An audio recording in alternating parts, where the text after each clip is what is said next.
7 mga pwedeng gawin investment o pagkakakitaan sa darating na 13-month pay at Christmas bonus mo.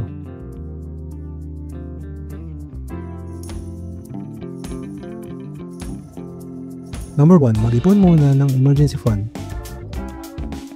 Dapat may nakahandang 36 buwan na panggastos para sa mga biglaang pangyayari tulad ng pagkakaroon ng sakit at pagkawala ng trabaho at iba pa.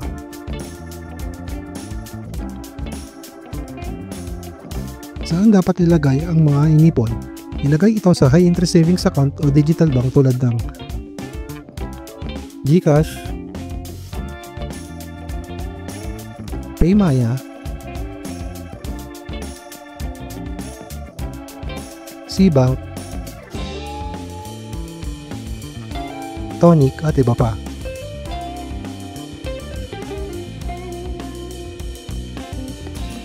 Number 2, mag-invest sa mutual fund o ETF.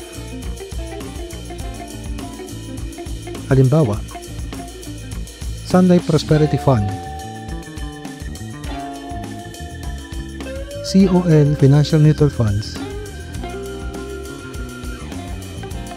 at First Metro ETF.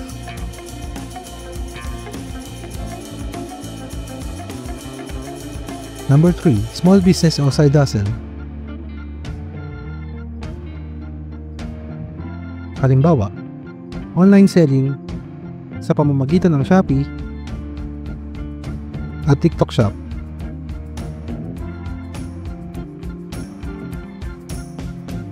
Pwede rin namang subukan ng food business tulad ng mga milk tea, kakanin, takoyaki at lutong ulam. Pwede mo rin subukan ang print on demand o digital services tulad ng designing, layout at editing, etc.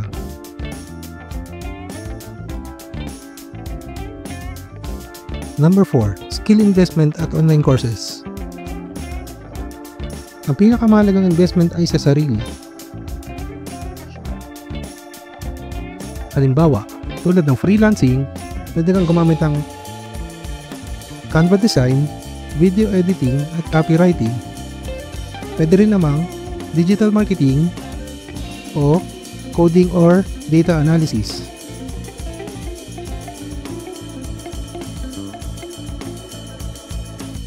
Saan pwede makuha ang mga kursong ito? Pwede bang matutunan ito sa Coursera, Udemy, Skillshare, at TESDA Online.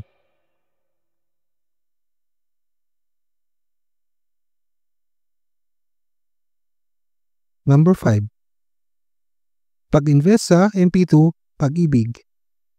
Government backed safe at may mas mataas na interest rate, 57% kada taon. At napakaliit lang ng hulog, 500 lang kada hulog. Long-term savings pa, 5 years.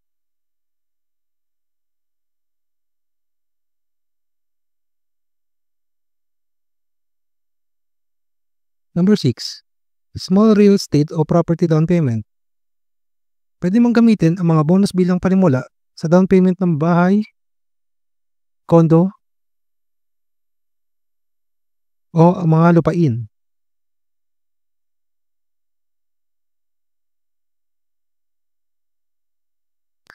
Tips: humanap ng mga pre-selling na property o affordable na housing project.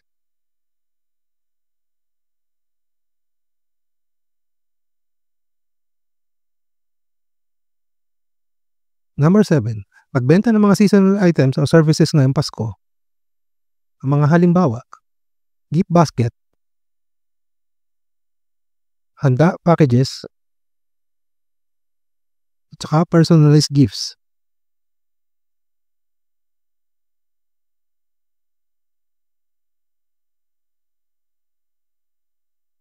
Pwede mo ring subukan ang magtinda ng Christmas decors o mag-delivery services ng mga items.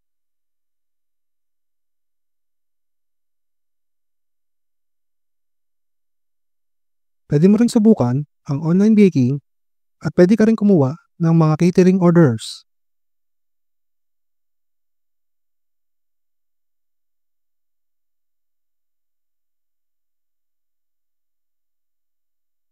High demand ngayong holiday season, mabilis ang balik ng puhunan.